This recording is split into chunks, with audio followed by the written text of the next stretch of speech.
Chapter 133, Dragon Subduing Palm. Do you think you can kill me just because you're at the late-stage Foundation establishment realm? Chicken Nest Hair Wanderer twisted his neck with a disdainful expression. Even a nascent soul can't kill me. Do you think a Foundation establishment cultivator like you is worthy? Nascent soul. Sanshi was deep in thought. To be able to come into contact with a nascent soul and control the array formation here, you either have something to do with the blood-robed old ghost or you are the blood-robed old ghost. Chicken Nest Hair's pupils constricted. This kid had seen through his identity. He could not let him leave alive. He raised his hand and formed a seal. The surface of the river suddenly rose and transformed into a blood-colored python that roared as it coiled around him. Since you've said this, I can't let you leave alive. Become a part of my blood river. Amidst the sinister voice, Sanshi pursed his lips and muttered in his heart, I can also leave dead, I suppose. Originally, he was not in a hurry and was prepared to fight with this fellow. Suddenly, he realized that the white bones in the river had reorganized into skeletons and stood up one after another. Their eyes emitted a blood-colored light as they let out strange cries. These skeletons? This was not because he was afraid, but because he felt that the blood river was not simple. The blood river is actually so obedient. It even nurtured such small monsters for attack. Looks like it's not as easy as just being an array formation. Faced with the river of blood that spanned several kilometers, Sanshi thought of something and said, in surprise, could this be your Dharma treasure? You guessed right. This is the Blood Evil Demon River artifact cultivated by the blood transformation technique. The more cultivators you kill, the stronger it will be. He stepped on the demonic river. Your blood energy is very vigorous. Killing you will probably increase the power of the blood river by a large margin. It will only be a matter of time before I can advance it to become a numinous artifact. Seeing that this person had a majestic aura under the support of the blood river, but it was not to the extent that he could easily kill him, he frowned and said, if you were the old ghost in blood-red clothes, you wouldn't be so weak. Seeing that Sanshi was calm, the old ghost, who had always been suspicious of people, looked into the distance. This person was calm and composed. Could it be that he had something to rely on? Don't be nervous, I don't have any helpers. I'll definitely die. Share your secret with me. I won't tell anyone else. Sanshi asked curiously. Compared to killing this person or being killed by this person, he was more interested in investigating some of this person's secrets. Is there something wrong with your brain? How are you going to tell anyone when you're dead? The blood-robed old ghost felt that this person wasn't afraid of him because there was something wrong with his brain. Don't insult me. Sanshi's face darkened. There's nothing wrong with my brain. I don't want to talk nonsense with you anymore. Die. The blood-robed old ghost felt irritated by Sanshi's long-winded words. A blood-red light flashed in his eyes. The blood-red light in the eyes of the skeletons that had surrounded Sanshi fluctuated as they sped up and charged at Sanshi. Crack! With a flash of golden light, the skeletons that approached returned in pieces of bones. The blood they were carrying was also blocked by the scorching hot primeval essence around Sanshi's body. The parts that came into direct contact with each other were consumed with a series of sizzling sounds. The blood-robed old ghost did not expect these small fries to threaten him. He raised his calloused right hand and shook it at Sanshi. Roar!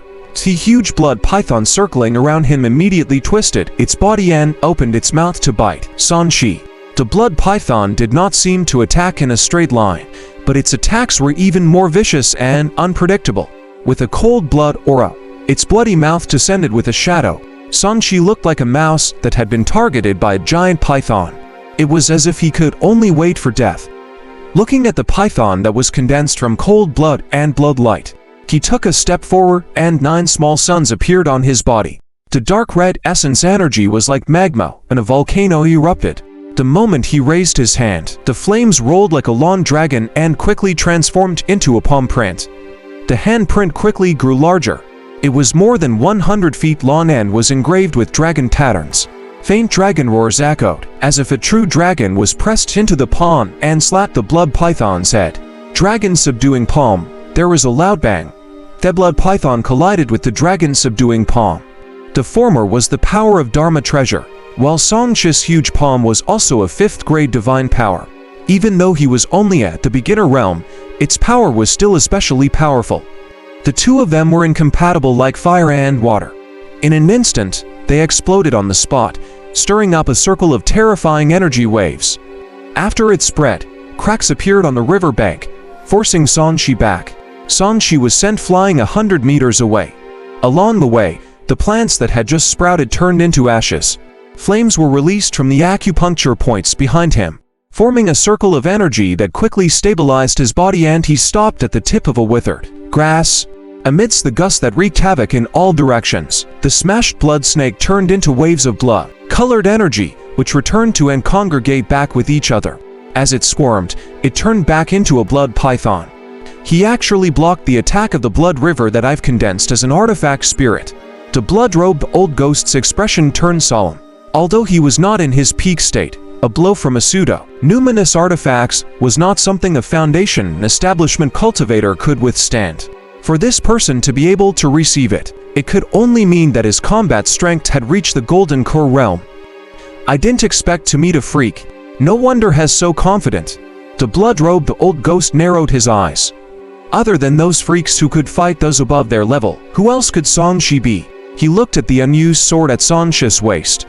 Even a casual palm strike was so powerful. If he used a sword, what would happen? If he knew that Sanshi's sword martial arts skill was only a first-grade divine power, and that his close combat martial arts or his most powerful skills, he would probably have the confidence to kill him again. But at this moment, Sanshi's dragon subduing palm frightened him.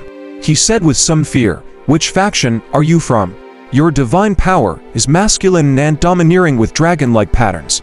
Could it be a divine power from the Jin Dragon divine technique of the royal family of Great Jin?" If this person was really related to the royal family, then he had to prepare to escape. Back then, he had already suffered greatly at the hands of the powerhouses of Great Jin. Sanshi shook his numb hands and looked at the blood-robed old ghost. "I don't know what you're talking about. From the looks of it, you're only at the mid-stage foundation establishment realm. Therefore, you could only use schemes to kill others. Don't tell me you killed all these people? HMPH, some nance who can't even break the array formation. Why would I need to kill them?" The blood-robed old ghost said disdainfully. "I'm only killing people who might be able to break the array. How can there be someone like you who has a strong chi and blood? Demonic beasts are also rich in chi and blood. Why don't you kill them? Do cultivators like to fight among themselves?" Sanshi pursed his lips. "What do you know? My blood river can only be refined here for a short period of time. Where can I find demon beasts here?" The blood-robed old ghost was impatient. "Since you have the ability, I can't kill you. Scram, don't come here and affect my refinement of Dharma treasure. There are some in Silken City. Do you want me to introduce them to you?" Sanshi smiled. "The paper effigy seller, Granny Cat, should be a demon. I told you to get lost." The blood-robed old ghost was a little furious. Frowning, Sanshi looked at the blood river. This sting was much stronger than ordinary Dharma treasures. He estimated that if he didn't die a few times, he wouldn't be able to kill this guy. Courting death here was not suitable for the time being. He planned for it if he wanted to do so, such as returning to the city to die instead. He was prepared to return to the well and revive after death. He would find an opportunity to attack after changing his identity. "If you tell me to get lost, won't I lose face?" Sanshi's hand formed a large fireball. "If I don't teach you a lesson today, do you think I'm easy to talk to?" Amitabha. Just as he was about to make a move, a Buddhist proclamation interrupted him.